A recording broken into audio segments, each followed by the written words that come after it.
Amados irmãos, sejam todos bem-vindos ao Evangelho com Emana, essa casa de amor e de caridade.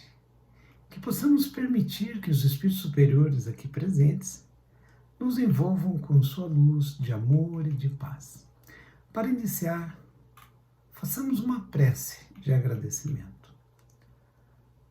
Pai, nós te agradecemos, Senhor. Agradecemos a Ti, agradecemos a Jesus, nosso Divino Mestre, e pedimos, Senhor, Tuas bênçãos. Pai querido, nos dê sabedoria e discernimento para que possamos compreender desses ensinamentos, os ensinamentos de nosso Senhor Jesus, à luz da doutrina espírita. Esteja conosco, Senhor, hoje e sempre. Que assim seja. Meus irmãos, hoje falaremos sobre a fé, mãe da esperança e da caridade.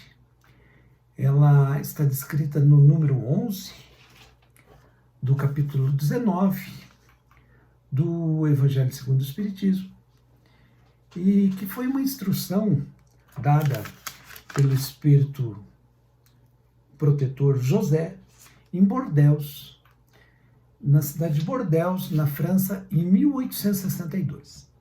E o texto diz o seguinte: a fé, mãe da esperança e da caridade. A fé, para ser proveitosa, deve ser ativa, não deve se entorpecer. Mãe de todas as virtudes que conduzem a Deus, deve velar atentamente pelo desenvolvimento das filhas que dela nascem. A esperança e a caridade são consequência da fé. Essas três virtudes são uma trindade inseparável. Não é a fé que dá a esperança de ver cumprirem-se as promessas do Senhor? Porque se não tendes fé, que esperais? Não é a fé que dá o amor? Porque se não tendes fé, que reconhecimento tereis? E por conseguinte, que amor? Divina inspiração de Deus desperta a fé todos os nobres instintos que conduzem o homem ao bem. É a base da regeneração. É preciso, pois, que essa base seja forte e durável, porque se a menor dúvida vier abalá-la, em que se torna o edifício que construísse sobre ela? Ele vai, pois, esse edifício sobre fundações inabaláveis. Que a vossa fé seja mais forte do que os sofismas e as zombarias dos incrédulos, porque a fé que não afronta o ridículo dos homens não é a fé verdadeira. A fé sincera é arrebatadora e contagiosa. Ela se comunica àqueles que não a tinham, mesmo não queriam tê-la. Encontra palavras persuasivas que vão à alma, enquanto que a fé aparente não tem senão palavras sonoras que os deixam frios e indiferentes.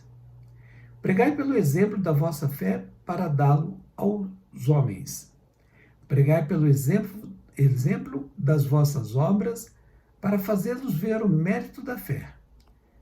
Pregai pela vossa esperança inabalável, para lhes fazer ver a confiança que fortalece e leva a enfrentar todas as vicissitudes da vida. Tende, pois, a fé em tudo que ela tem de bom e de belo, em sua pureza e em sua racionalidade. Não admitais a fé sem controle, filha cega da cegueira. Amai a Deus, mas sabei por que o amais.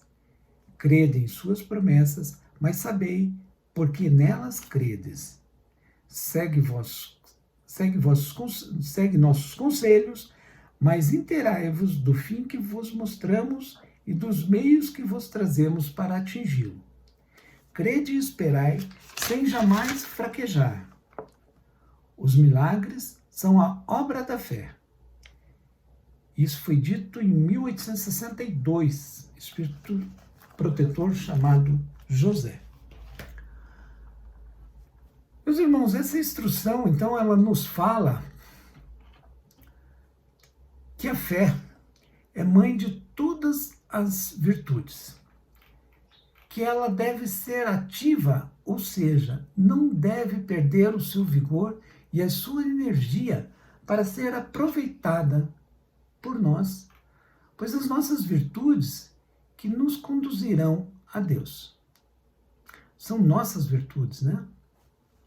Elas são nossas virtudes e nos levarão a Deus, nosso Pai. A fé nos traz a esperança do cumprimento das promessas do Senhor para as nossas vidas. A fé nos dá o amor e o reconhecimento da bondade de Deus sobre nós, de sua misericórdia, que o leva a perdoar nossos pecados. A fé, meus irmãos, é de inspiração divina e nos conduz à prática do bem, pois é a base de nossa regeneração, da nossa melhora moral e espiritual.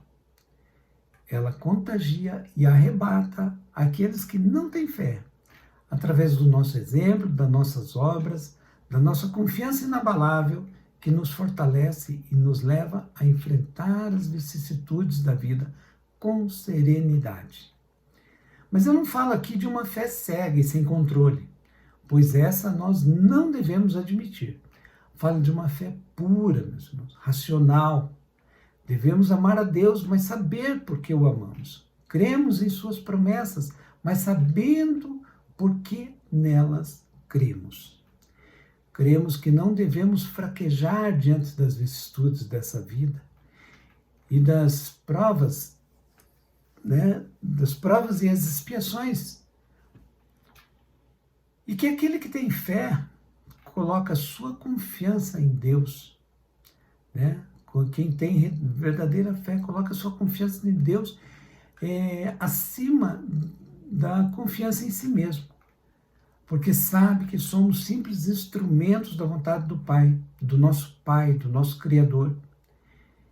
E isso é que nós pretendemos, Senhor, que Deus, nosso Pai, que a vontade dele prevaleça sobre nós. E assim sendo, rogamos a Deus que fortaleça a fé e que abençoe todos nós, meus irmãos, para que tenhamos uma ótima semana, repleta de boas realizações. Agradeçamos então ao nosso Pai. Pai, cuida de nós, Senhor. Somos teus filhos. Te agradecemos, Pai, pela tua bondade, pela tua misericórdia para conosco. Mas pedimos humildemente, Senhor, não nos deixe só. Somos ainda imperfeitos, nós podemos errar, Senhor, e não queremos ferir suas leis e queremos sim seguir os ensinamentos de nosso Senhor Jesus Cristo. Esteja conosco sempre, Pai, cuidando e nos abençoando, e que assim seja. Muito obrigado, meus irmãos, que a paz do Senhor esteja conosco hoje e sempre, que assim seja.